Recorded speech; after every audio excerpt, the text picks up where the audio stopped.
Shepard looks kind of creepy right now in this lighting. It's like my eyes are real dark. It's like I'm wearing like super dark eyeshadow. Just went total goth style. I don't know what to make of that. Anyways, guys, welcome back to Mass Effect. Thank you for continuing to support this series. This is a long game, but it's really good. And I want to let you guys know, I did spend about a half hour by myself just doing a whole bunch of inventory management. Got rid of pretty much everything that I wasn't using one way or another. So yeah, there's not a lot of extra stuff here in our inventory now. Basically what I did was anything that sold for 500 credits or more, I sold to this guy over here. And then I think I bought myself a new pistol from him. And then anything that was less than that, I ended up breaking down into Omnigel. So we now have 372 Omnigel and 40,000 credits. You know what? It wasn't a pistol that I bought. It was new armor for myself. So Shepard has some new armor here. And I did actually make a mistake when I was trying to break down all the extra pistol upgrades we had, because the UI in this game is not the greatest, and I ended up actually breaking down like the really good stuff that I had equipped accidentally. So I just kind of broke down everything, and now we don't actually have one of those pistol upgrades set, but that's okay. We'll get another one later. I just wanted to let you guys in on the loop on that. And I did equip pretty much everybody with like the best stuff that I thought that they could be using right now. Even Caden and Ashley, even though I don't really ever intend on using them. I don't know, something could happen, that could change. And I just figured I wanted them to be ready in case I did decide to use them for some reason. So basically the takeaway is that everybody should be mostly pimped out as best as I am able to right now. And yeah, we don't have to worry about inventory stuff for a while, I don't think. So this should be a nice chill episode. We're just gonna talk to everybody, refresh off the Thorian quest on planet Pharos. I want to catch up with everybody, go through the codex. Let's actually start off with that and just knock out some of these entries here. Let's actually start with secondary. We've got Aliens Council races, military doctrine for the Asari. The Asari military resembles a collection of tribal warrior bands with no national structure. Each community organizes its own unit as the locals see fit and elect a leader to command them. Units from populous cities are large and well-equipped, while those from farm villages may be only a few women with small arms. See, they called them women. But they're not really women, are they? Because they have no gender. There is no uniform. Everyone wears what they like. The Asari military is not an irregular militia, however. Those who serve are full-time professionals. The average Asari huntress is in the maiden stage of her life and has devoted 20 to 30 years to studying the martial arts. Wow, that's a long time. Asari choose to be warriors at a young age, and their education from that point is dedicated to sharpening the mind and body for that sole purpose. When they retire, they possess an alarming proficiency for killing. But they seem so peaceful most of the time. And I guess really 20 to 30 years is not a long time for them, because they're so long-lived. Huntresses fight individually or in pairs, depending on the tactics preferred in their town. One-on-one, a huntress is practically unbeatable, possessing profound tactical insight, a hunter's eye, and a dancer's grace and alacrity. Biotics are common enough that some capability is a requirement to be trained as a huntress. Lack of biotic talent excludes a young Asari from military service. Excludes, that's an important distinction there. While fluid and mobile, Asari can't stand up in a firestorm the way a Krogan, Turian, or human could. Since their units are small and typically lack heavy armor and support weapons, they are almost incapable of fighting a conventional war, particularly one of a defensive nature. So Asari units typically undertake special operations missions. Like an army of ninja, they are adept at ambush, infiltration, and assassination, demoralizing and defeating their enemies through intense, focused guerrilla strikes. Yeah, as if this race wasn't cool enough, now you're telling me that they're basically ninjas. As a popular Turian saying puts it, the Asari are the finest warriors in the galaxy. Fortunately, there are not many of them. Oh wow. Turians throwing mad respect to the Asari. Very cool. Very, very cool. I love everything about the different races in this game. It's always so interesting to read about them.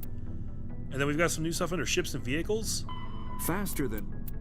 Sovereign is the flagship of the rogue Spectre's Saren. An enormous dreadnought larger than any other ship in any known fleet, it is crewed with both Geth and Krogan. At 2 kilometers long, its spinal-mounted main gun is likely capable of penetrating another dreadnought's kinetic barriers with a single shot.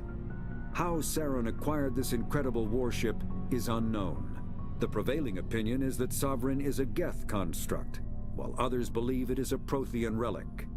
Its design, however, hints at a more alien and mysterious origin. The attack on Eden Prime demonstrated Sovereign's ability to generate mass effect fields powerful enough to land on a planetary surface. This implies it has a massive element zero core and the ability to generate staggering amounts of power. Okay, so I wonder if that's an actual picture right there of the Sovereign. Hard to say.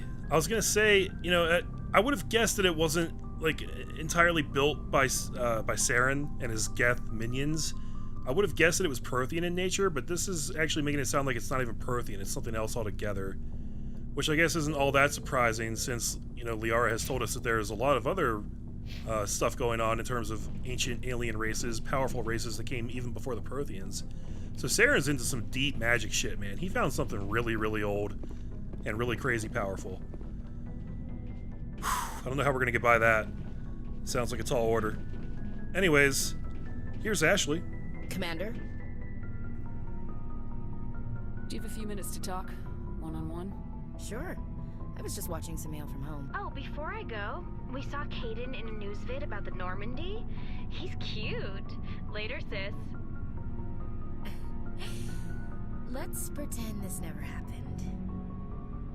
Too late. Caden, Are you interested in the lieutenant, Chief? No, ma'am. And anyway, Scuttlebutt says he's already sweet on someone. What's up? You didn't come by to eavesdrop on family mail. Hey, if you're talking about me, don't worry about it. That's a dead end for him, I assure you. Your family seems to be important to you. Yeah, we've always been close. Me and my sisters especially.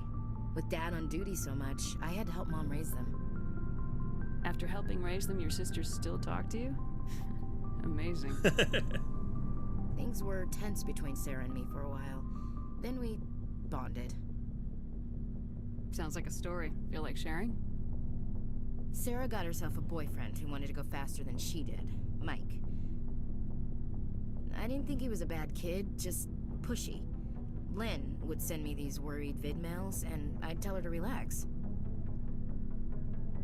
I have no idea what to pick here. These are all good in their own way. Where were you when this was going on? I was on active duty. Sarah's graduating high school this year. This was only a couple of years back. They were on Amaterasu. At the time, I was assigned to Chernobog. Same cluster, but a dozen Hellwire away. Close enough to talk regularly, too far to make it back in an emergency. I couldn't afford a fast packet flight. Yo, hold up. Are you telling me that there's a planet called Amaterasu? Because that's the name of the main character from Okami, which is one of my favorite games. I want to go there. If he really liked her, he wouldn't be pushy. Yeah, of course.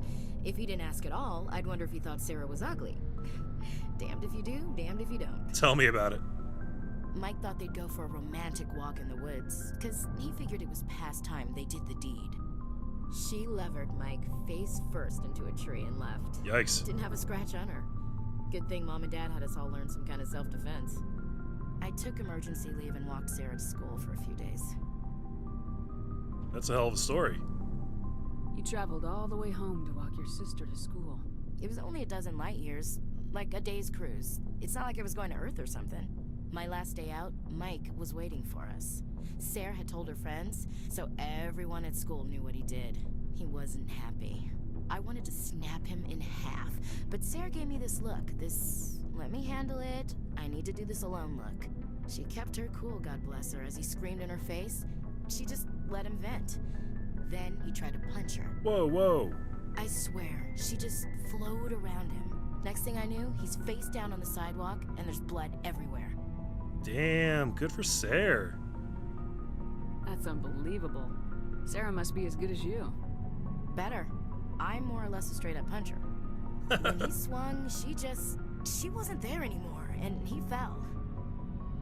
She helped him stop the bleeding and had me call an ambulance. She told the paramedics he fell. Before they took him to the hospital, Mike touched Sarah's arm. I thought he was gonna end up on the ground again. But he hung his head, whispered, "I'm sorry," and started crying. And she hugged him. The Williams women are a decisive bunch, Commander. We do things when we're ready. Not before, not after. So basically you're a family of wizards. And your sister might be an Asari ninja. Your sister's something else. But you didn't mention your father at all. Was he on deployment? Dad always wanted to serve in space, but he wanted us to have real ground under our feet. He'd say, space is beautiful, but you can't raise a family there. I cannot rest from travel. I will drink life to the lees. All times I have enjoyed greatly, have suffered greatly, both with those that loved me and alone. That's For always roaming with a hungry heart, much have I seen and known. Cities of men and manners, climates, councils, governments. That's Ulysses, isn't it? Yeah, I was gonna say Tennyson. I didn't know you liked classical literature. Ulysses was my dad's favorite poem. Every time he shipped out, he recorded me reading it. He had a dozen versions when he retired. Does he still like it? I sure hope so. I read it to his grave every time I go home. Dad passed on a few years back. He's probably still watching, though. R.I.P. Dad. You mean from wherever we go after death? Dead on, Skipper. He's with God now. That's not a problem with you, is it? That I believe in God? Not a problem, but can't say I agree. No, it's fine. As long as you're not insane about it. Everyone has the right to believe what they want. Says so in the Alliance Charter, only with fancier words. I'm glad you're open-minded about it. I've met a few people who are really weirded out by my faith. Because I work in space, I can't believe in a higher power? Jeez. Hello, have you people looked out the window? How can you look at this galaxy and not believe in something? I should get back to my duties. Didn't mean to take up so much of your time. No, I actually agree with you on that. That's actually a really interesting topic. What's your opinion of the last mission? Gotta admire those colonials. That's about the worst place for a colony I've ever seen. Given the option, I'd get the hell out of Dodge. Do you have a few minutes to talk? One-on-one? I should get back to my duties, Skipper. Rifles don't maintain themselves. Not yet, anyway. I wouldn't mind talking more later, though. Yeah, we'll get there. Self-cleaning guns. Dismissed, Chief. Ma'am. Hey, look at that. Level up. And we got another codex entry. No, that's actually a really, really interesting conversation, guys. I think that the Cosmos are actually one of the best cases for a higher power, right? And when I say higher power, I do specifically mean a higher power, not necessarily God. I'm just talking about my own opinions here. You can believe whatever you like as long as you're not bothering other people. That's the way I see it. I'm going to keep pouring points into shotguns and Spectre training, I think. What am I unlocking here? Advanced Unity. Very good, very good.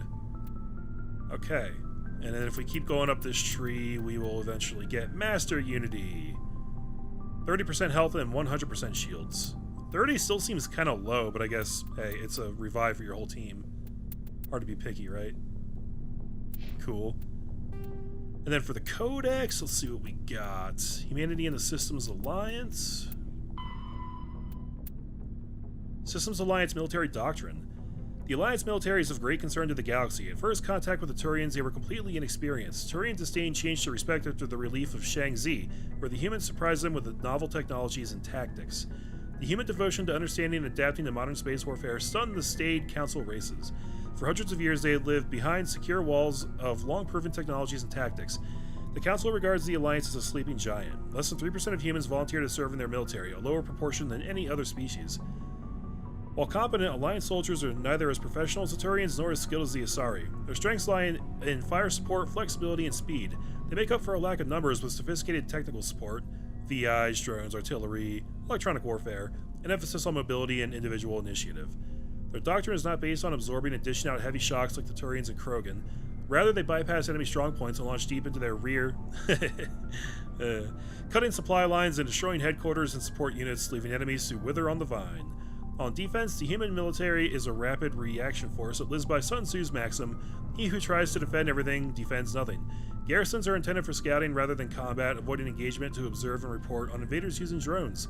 The token garrisons of human colonies make it easy for alien powers to secure them, for which the Alliance media criticizes the military. However, the powerful fleets stationed at phase gate nexuses, such as Arcturus, are just a few hours or days from any colony within their sphere of responsibility. In the event of an attack, they respond with overwhelming force. Okay. Interesting little examination of how the different militaries work and how humans kind of fit in there.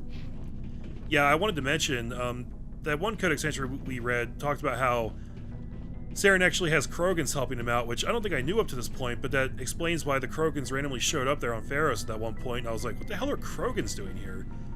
Well, it's kind of terrifying because I think Krogans are like kind of the most fearsome species, right? Very, very strong warriors, very tanky, probably have huge penises. I don't really fancy the idea of fighting tons of Krogan, if I'm being honest. What do you want, Shepard? Why did you become a mercenary? Lots of reasons. He doesn't seem very talkative right now. Such as? Such as, I needed to get out of our system. I needed to eat. I needed to survive. Why not stay and help your people? I tried to help. That's why I had to leave. Huh? What happened? I was betrayed. I was head of a small tribe. We were trying to restore order after the war, but the other tribes were against us. They followed Jared, one of the few warlords who survived the war with the Turians. But he was old, and so were his ideas. He wanted to continue the war. He wanted us to fight. Turians, Solarians, each other. It didn't matter who, as long as we were fighting. What did you want? I just wanted Jared to shut up, to stop his ranting. I wanted him to stop leading the tribes astray. But he couldn't understand how much things had changed. We didn't have the numbers to go to war. Even if we did, the genophage made sure we couldn't replenish our numbers fast enough. I told them all to forget about war. We needed to focus on breeding, at least for one generation. Smart. And for a while, we were getting through. Some of the tribes started coming around. I take it the warlord didn't appreciate that. No, he didn't. He arranged a crush with the tribes, a meeting on neutral ground. He wanted to talk. We met at the Hollows, near the graves of our ancestors. The skulls of our dead laid bare to remind us where we come from, and where we all go. It's as sacred as any Krogan place can be. Violence is forbidden. Yeah, I think I can guess how this turned out. Sounds like a trap to me. You must have suspected as much. I did. But when your father invites you to a crush, well, there are some laws that even we hold sacred. Wait, your literal father or like your adoptive father? Jared was your father? He was. Until that day. That's rough, buddy. We talked, but we didn't get anywhere. When it was clear that I wouldn't join him, he gave the signal. His men leapt from the graves of our ancestors like Krogan undead. The few that were loyal to me died quickly. I escaped with my life, but not before I sank my dagger deep into my father's chest. That is why I left, and that's why I'll never go back.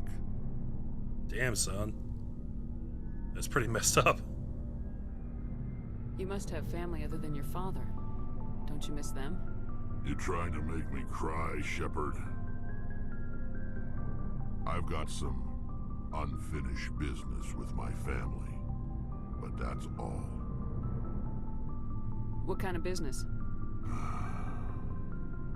Before I left, I made an oath to my father's father.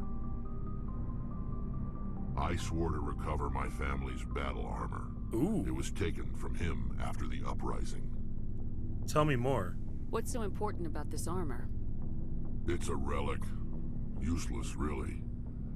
But it was worn by 5 generations of my family before the war. It's rightfully mine. Originally, it was taken by the Turian military. We weren't allowed armor or weapons after the war. Now, it's in the hands of Taun Actus, a Turian scum who collects relics from the war. He's made millions selling Krogan artifacts that were stolen from my people. He's got several bases where he stores his goods. All fortified and guarded. I just don't know which base has my family's armor. Yeah, I'm pretty sure this is what we're doing, like, next. Just tell me where to start looking. I'll upload the data to your nav system. But Commander, I want to be there when you find him. Hell yeah, son. You don't even have to ask. These other two I think we may have already done? Are your people really dying? We're sure not getting too spread So out. long, Rex. Okay. That is awesome. So it sounds like... He said it's a relic. It's kind of useless, this Krogan armor from his family. It sounds like maybe it's not actually going to be that helpful in terms of, like, equipment we can use. But hey, it's a personal side quest for Rex. I want to do that, like, ASAP. That sounds awesome. We got an entry in here for non-council races, Krogan culture. Here we go. The harsh Krogan homeworld conditioned the Krogan psychology for toughness just as it did the body. Krogan have always had a tendency to be selfish, unsympathetic, and blunt. They respect strength and self-reliance and are neither surprised nor offended by treachery. The weak and selfless do not live long. In their culture, looking out for number one is simply a matter of course. After their defeat in the rebellions, the very concept of Krogan leadership was discredited. Where a warlord could once command enough power to bring entire solar systems to heel and become overlord, these days it is rare for a single leader to have more than 1,000 warriors swear allegiance to him. Most Krogan trust and serve no one but themselves. I mean, 1,000 still seems like a lot. I've got 6. This solitary attitude stems in part from a deep sense of fatalism and futility, a profound social effect of the genophage that caused Krogan numbers to dwindle to a relative handful. Not only are they angry that the entire galaxy seems out to get them, the Krogan are also generally pessimistic about the race's chances of survival. The surviving Krogan see no point to building for the future. There will be no future. The Krogan live with an attitude of kill, pillage, and be selfish, for tomorrow we die. Man, I knew there was a reason I love the Krogan. I mean, they actually have a really good reason for feeling that way. I just have that general pessimism as kind of like an innate part of my personality, and my race isn't really close to dying out. Maybe in a couple decades, but that's a whole other story. What's up, Garrus? Commander, good to see you. You've been with C-Sec a while. Have you seen much action? Well, not as much as you, but yeah, I've seen some interesting things. Tell me all about it. I bet you have. Anything in particular that stands out? I remember this Solarian geneticist I was sent to investigate. That case was a bit disturbing. What happened? Why were you investigating him? I was tasked with tracking black market trade on the Citadel. Most of it harmless, nothing I needed to pursue. But during the course of my investigation, I noticed an increase in the trade of body parts, organs mostly. We usually get a few of those, but not the numbers I was seeing.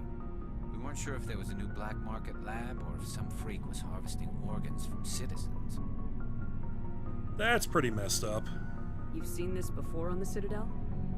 Every so often, some lab sells unwanted parts through the black market, but they're not as bad as the psychos. I remember this one Elcor diplomat we caught in my first year on the job.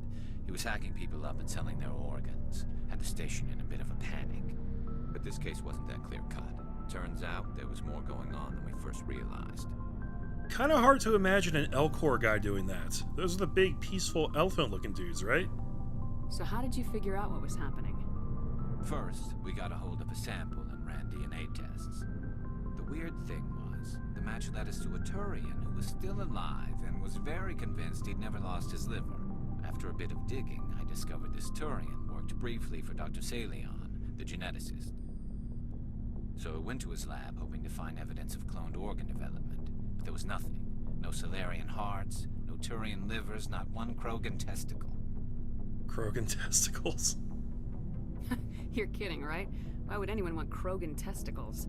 Some Krogan believe that testicle transplants can increase their virility, counteract the effects of the genophage. It doesn't work, but that doesn't stop them from buying. They'll pay up to 10,000 credits each. That's 40,000 for a full set. Somebody's making a killing out there. Are you telling me that Krogans have 4 testicles? Does that mean that they have 2 penises? 2 massive, terrifying penises. What'd you do about the geneticist? I brought in some of his employees for interrogation to see if I could get them to talk. While I was interviewing one of them, I came across something suspicious. Interviewing, huh? You mean threatening? Was that really necessary? Maybe, maybe not. Either way, it paid off. One of my detainees started bleeding profusely during the interview. We offered to patch him up, and he got frantic, freaked out. I ordered a full exam to find out what was going on. Our medics found incisions all over his body, some of them fresh. That was our big break. These people weren't just Dr. Salion's employees. They were test tubes. Walking, living test tubes. We're getting into some real heavy stuff in this episode, guys. He was growing parts inside these people? Exactly. He cloned their organs right inside their own bodies. Then he harvested them and sold them off. Most of the victims were poor. He'd pay them each a small percentage of the sales, but only if the organs were good. Sometimes an organ wouldn't grow properly, so he'd just leave it in them. Most of them were a mess, but only on the inside, hidden so nobody could see it. Damn. I hope he got what he deserved. That's the worst part. We never caught him. Don't tell me that. Why not? What the hell happened? He ran, blew his lab, grabbed some of his employees, and headed for the nearest space dock. By the time I found out, his ship was already leaving. He threatened to kill his hostages if we tried to stop him. But you went after him anyway, right? I ordered Citadel Defense to shoot him down, but CSEC headquarters countermanded my order. They were worried about the hostages, worried about civilian casualties if the ship was destroyed so close to the Citadel. I told them those hostages were dead anyway. He just used them to make more organs, but they wouldn't listen. Well, I mean, yeah, he probably would use them for that, but that doesn't mean that they're gonna die from it, like, necessarily, does it? It's not worth the risk. You pursue the vessel and disable it. That's the best choice. They sent the military after him, but he got away just the same. Yes, they did. I went to Palin and told him what I thought of him and his policies. He said if I didn't like it, I could quit. Well, I almost did. All they had to do was disable that ship, stop him from running. Maybe the hostages die, maybe they don't, but at least we stopped the bastard responsible for it all.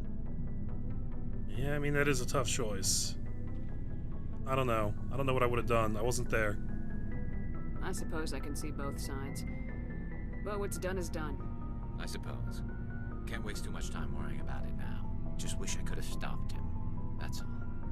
Well, maybe I can help you out with that. Do you have any idea what happened to Dr. Salion? I sent out feelers from time to time, hoping to find something. I thought I'd found him a while back. He changed ships and changed his name to Dr. Hart, his idea of a joke, I guess. I told the military, but they weren't convinced it was him. I got the transponder frequency for his new ship, but I just can't get anyone to check it out. How convenient. I'll check out the coordinates when I get a chance. I was hoping you'd say that. But Commander, take me with you when you go. If it's Salion, I want to be there when you find him. But of course. Guys, we're picking up all sorts of side quests. I like this. Ashley, how come you didn't give me a side quest to go walk your sister home from school? I guess because she doesn't need it. That was the whole point of that story, right? Jeez. Let's see. Council races?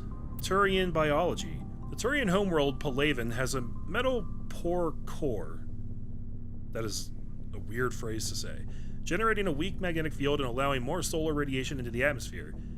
Whoops. To deal with this, most forms of life on Palaven evolve some form of metallic exoskeleton to protect themselves.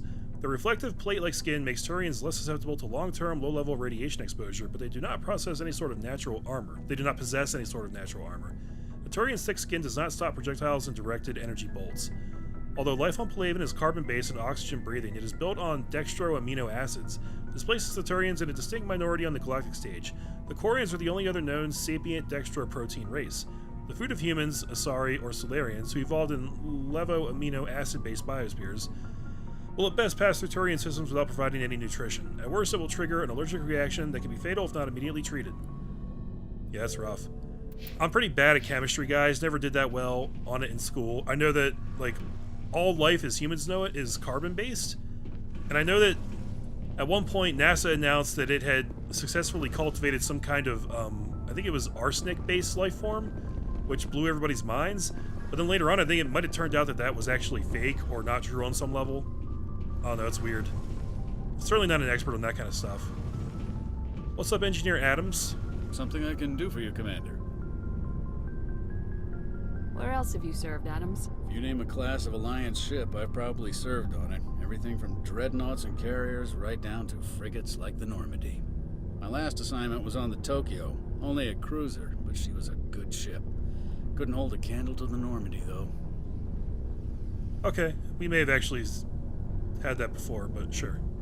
Carry on, Adams. Aye, aye, Commander. Nothing new with Homeboy there. Who are you people? Identify yourselves. Just hanging out here in the engine room? Could be up to no good. Shepard, I'm glad you're here. Oh, she's perked up a little bit.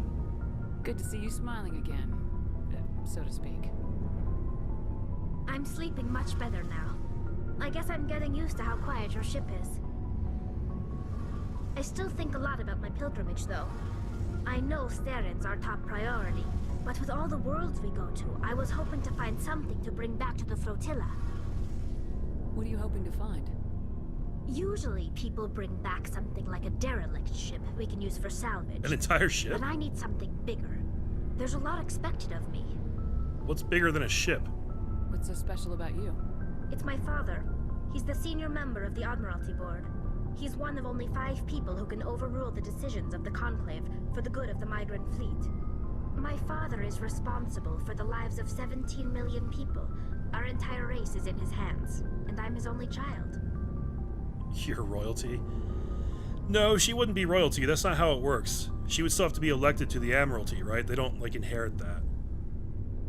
That must be tough on you. My people place a high value on family and ancestry. There's an unspoken expectation that I'll live up to my father's example. Everyone's waiting for me to do something great on my pilgrimage. Something that will forever change our lives for the better. If I don't, it's like I failed, and that reflects badly on both me and my father. What if we save the galaxy? The work you're doing here is more important than anything an Aquarian's ever done before. Yes, I know. But you have to understand Quarian culture. We're a very insular society. The events beyond the flotilla don't much matter to the average citizen. Our greatest dream is that one day we'll return to our homeworld and drive out the Geth. But even if we stop Saren, that's not going to happen. There's still millions of Geth behind the veil. Until they're gone, our exile will continue. Well, maybe we'll get lucky and find a way to, like, mass disable the Geth when we defeat Saren. What would you need to bring back to make everyone happy? Something that would help us better understand the Geth. They've changed significantly since the exile. They've continued to evolve. We've done our best to study them, but it's not easy. They're very reclusive. Until recently, they never went beyond the borders of the Veil. And all the Geth we run into now are under Saren's control. We'd need to find Geth operating on their own, independently. But I don't want this to get in the way of our mission, Shepard. First, we stop Saren. Then I'll worry about my own problems. That's big of you, but I guess that also means that you're not going to give me a quest, huh? What was your father like? It wasn't easy growing up as the daughter of one of the Admiralty. Even before he joined the board, he was a prominent figure. People looked to him for leadership. He had to set an example, and he expected the same of his daughter. Plus, he was pretty strict, a military man through and through. He never allowed me to settle for anything less than excellence. As a kid, I sometimes felt like he was pushing me too hard. But now I'm old enough to appreciate what he taught me. The world doesn't owe us anything. If we want something in life, we have to earn it. Yeah, pretty good lesson to learn. Where was your mother in all this? Mother was around, but she always seemed to kind of blend into the background. Almost like she was overshadowed by my father. He tends to do that to people. She passed on about 5 years ago. Aww. Some airborne virus that swept through the fleet. Happens sometimes when the filters start to break down. I think my father took it pretty hard. After she was gone, he became even more focused on his work. I think that was his way of dealing with the grief. Sounds like a tough upbringing. You don't resent your father at all? Like I said, it wasn't easy. My father's not the kind of person you bond with, and he wasn't around all that much. Too busy. People counted on him, and he took his duties seriously. Even when he was around, he always seemed a bit distant. Like his mind was always somewhere else. Come to think of it, I can't ever remember seeing him smile. It's because he wears a helmet. Not once. It's like he was always weighed down by all that responsibility. I mean, I know he cares about me, but he never really showed it. Not in the usual way. I guess the best thing I can say about my father is that I respect him. Yeah, sounds like you guys just have like a hard knock life in general. I want to talk about something else. Like what? So I think we've done all the rest of these. It's kind of hard to keep track of the conversations you have and have not had, but because, you know, they kind of like fill in as the game progresses, but I think we have done all these now. I should go. See you later. 100 XP for that. That's nice. Let's see, what do we got here? Quarian's Law and Defense. Although the Conclave establishes civil law, much as any planet-based democracy, enforcement and trials are more unique. After the flight from the Geth, there were few constables to police the millions of civilians aboard the fleet, so the Navy parceled out Marine squads to maintain order and enforce the law. Today, Quarian Marines have evolved training and tactics akin to civilian police, but remain adept at combat in the confined spaces of a starship and fully under the command of the military. Once taken into custody, the accused is brought before the ship's captain for judgment. While the ship's council may make recommendations, tradition holds that the captain has absolute authority in matters of discipline. Most are lenient, assigning additional or more odious maintenance tasks aboard the ship.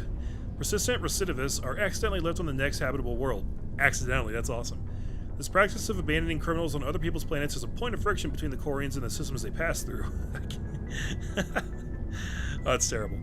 Captains rarely have another choice. With space and resources at a premium, supporting a non-productive person population is not an option. In the early years, many Quarian freighters were armed and used as irregular privateers. Civilian ships still show a strong preference for armament, making them unpopular targets for pirates. Though they have rebuilt their military, there are still mere hundreds of warships to protect tens of thousands of ships. The Quarian Navy follows strict routines of patrol and takes no chances. If the intent of an approaching ship can't be ascertained, they shoot to kill. It's pretty hardcore. And then there's also Quarian's religion. The ancient Quarians practiced ancestor worship. Even after abandoning faith for secularism, Quarians continued to revere the wisdom of elders. As time passed and technology advanced, they inevitably turned their knowledge to preserving the personalities and memories of the elderly as computer virtual intelligences. Oh, that's neat. These recordings became a repository of knowledge and wisdom, stored in a central databank and available through any extranet connection. They held no illusions that this was a form of immortality.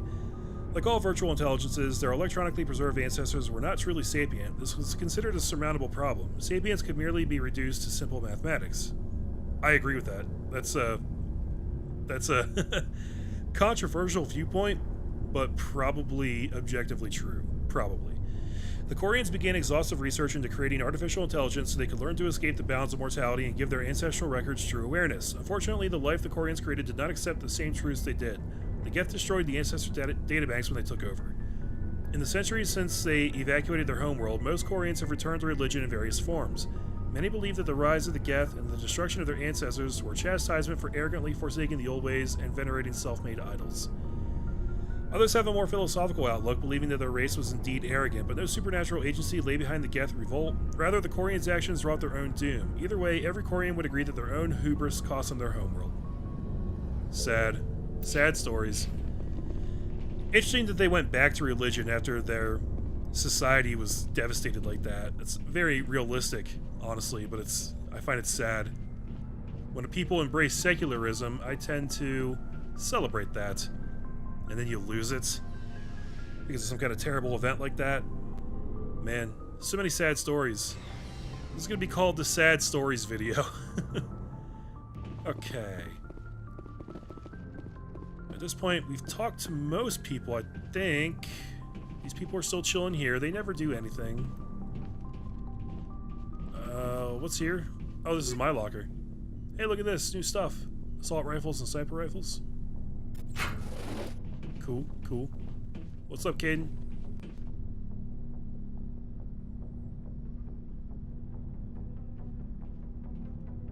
Do you have some time to talk now, Commander? Personal crap? Not interested. I'm actually, really tempted to say that to Caden, because I just don't really like him that much, but, no, that'd be wrong. Of course. Have a seat. We've played it pretty close to the book so far, but we're a long way from backup. We've got some tough calls to make. I'm I'm just saying, try to leave yourself a way out. I've seen what cutting corners can do, and I'd hate to have that happen to you, Shepard. Commander. What exactly are you saying to me right now? It's a personal observation, Caden.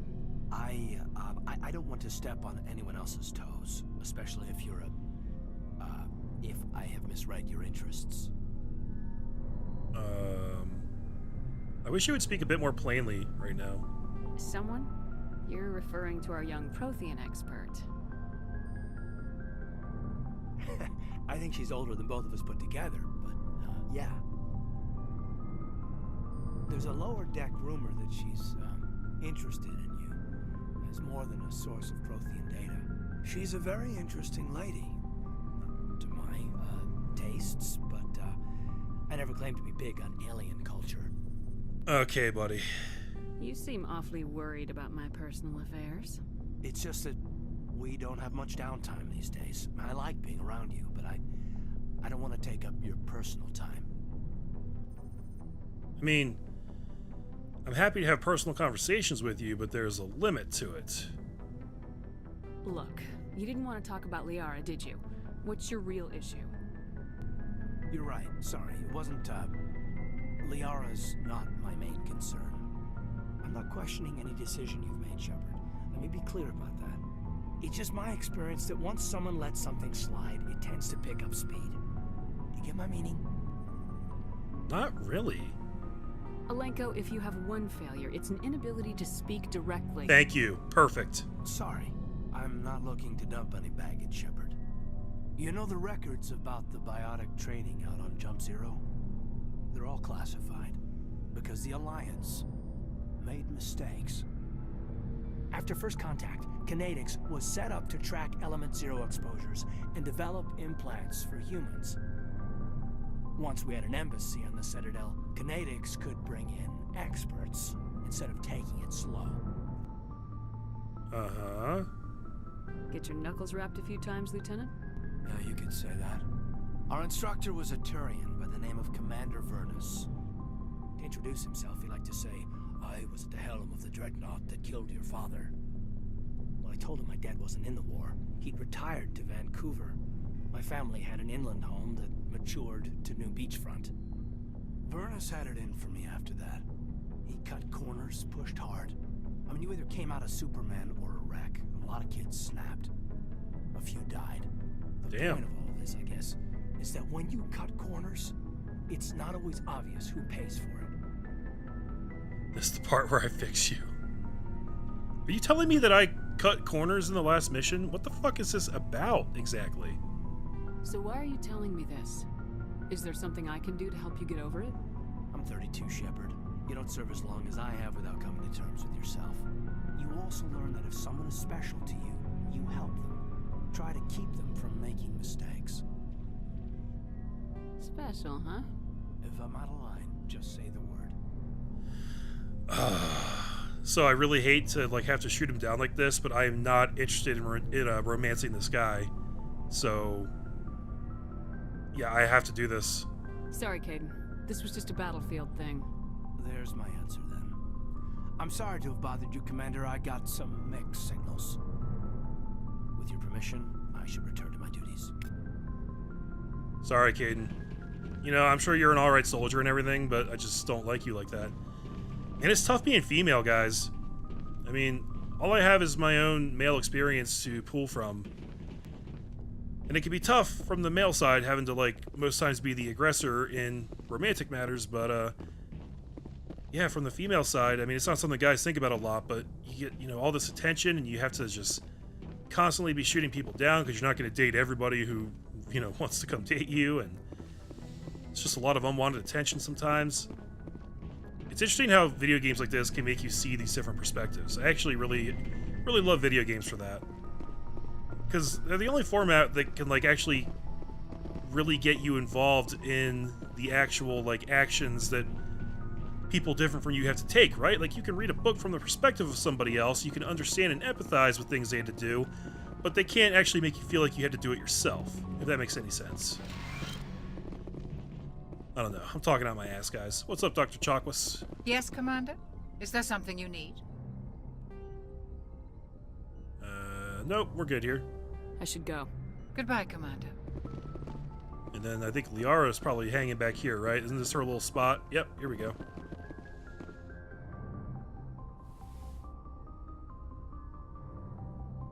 Commander, are you coming to check up on me?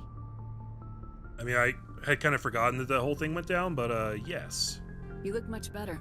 How are you feeling? Dr. Chakwas assures me I am going to be fine. I was impressed with her knowledge of Asari physiology. You're in good hands. Dr. Chakwas knows what she's doing. I get the feeling you want to ask me something, Commander. Maybe we could pick up where we left off. You were telling me about your interest in the Protheans. Actually, I think I was talking about my interest in you. Bow chicka bow and wow. making a fool of myself in the process. As I said, I am not used to dealing with people, especially humans. I did not really know much about your species when we first met, Shepard. I found it hard to take humanity seriously. Your kind always seemed so rushed and high-strung. We don't have the luxury of time.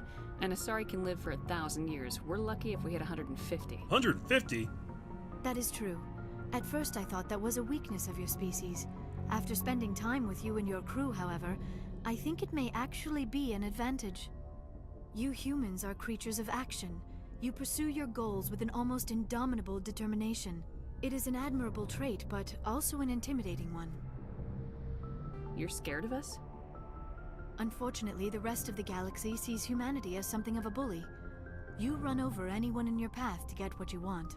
It is up to people like you to change their minds, Shepard.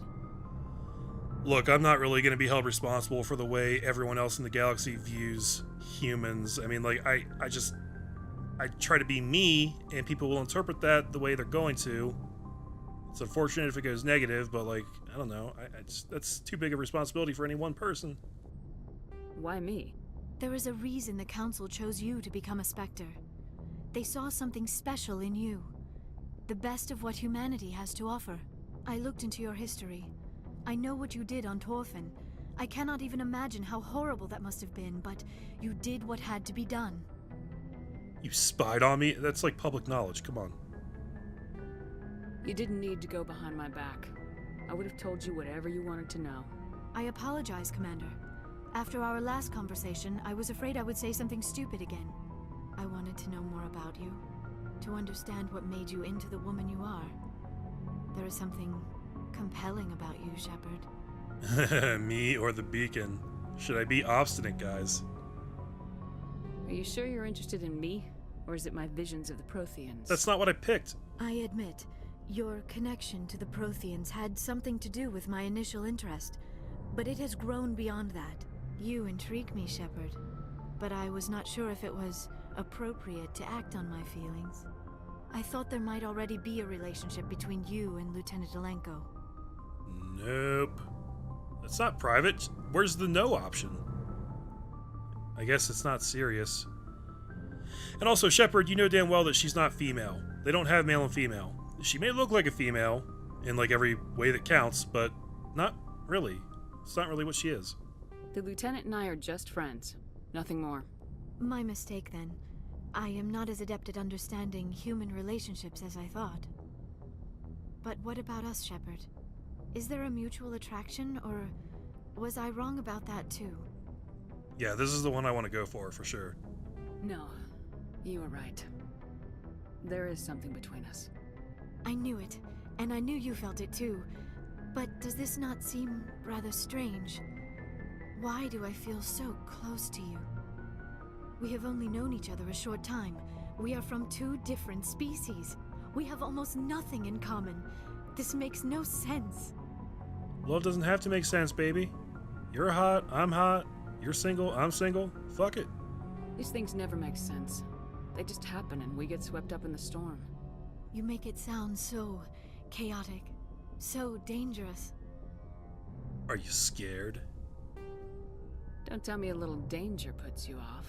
This is all a bit overwhelming. I am not used to this. You. I need some time. Oh man, hope I didn't mess this up.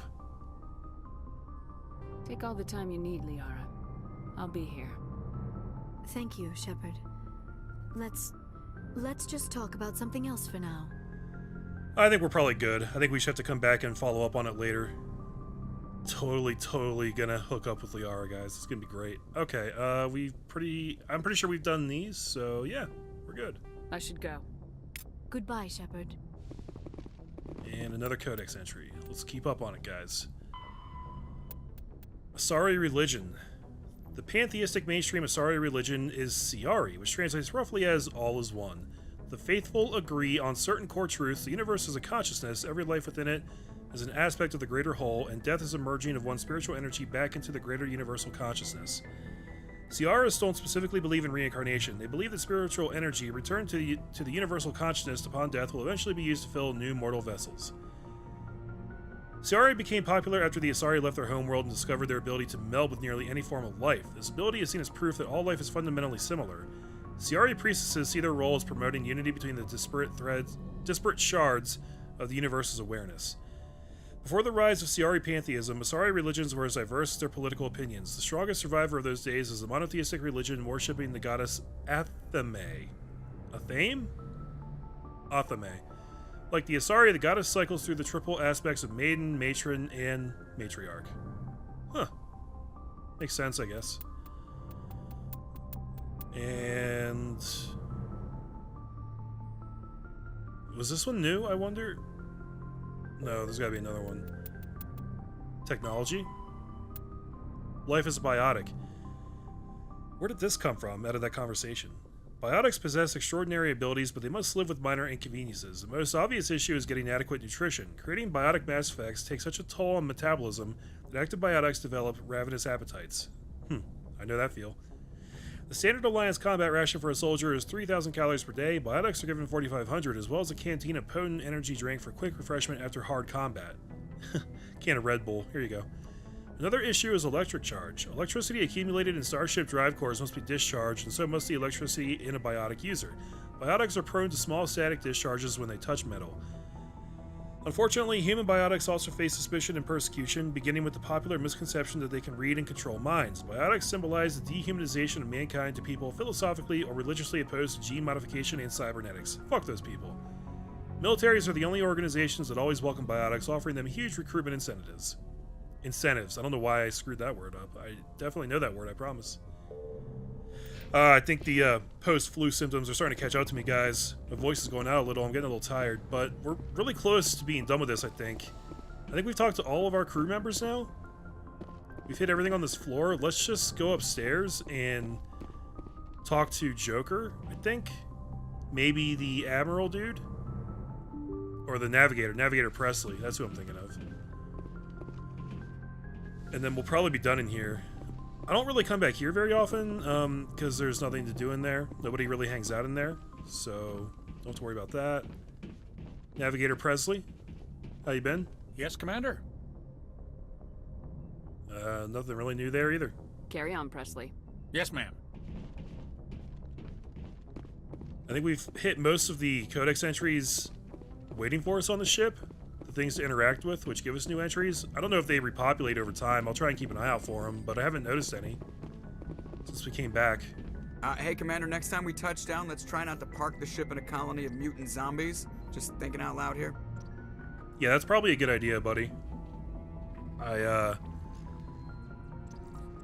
appreciate your sarcasm, but I hope you know that that wasn't really the plan going in, so...